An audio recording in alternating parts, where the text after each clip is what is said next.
Hello, my name is John Thompson. I'm the founder of Spring Framework Guru. I've been in IT for over 25 years.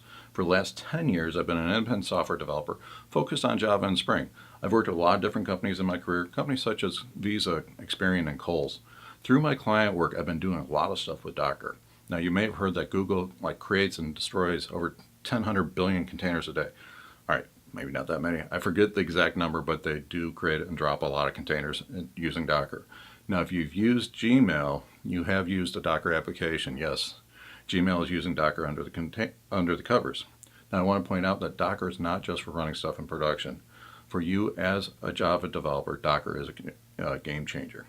Think about what we do as enterprise Java developers every day. We are writing code that is persisting against MySQL, Postgres, or MongoDB.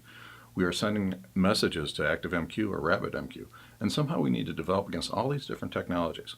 And this is exactly where Docker is going to make our lives easier. What if you could bring up a completely clean MySQL database for your development testing? Something that doesn't accumulate any development wreckage. Something that you can run from Jenkins. Now in this course, I'm going to show you why Docker is not like a virtual machine. You will learn how to run Docker images directly from Docker Hub.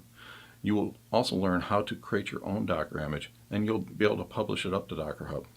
I will show you how to create a Spring Boot web application inside of a Docker container, and we're going to configure that application to talk to a MySQL database running in a completely different Docker container. But the fun doesn't stop there. You will also learn how to use Maven to bring up Docker containers for integration tests. Yes, you can bring up the containers, run your integration tests, and then stop the containers. You can do this right from Jenkins.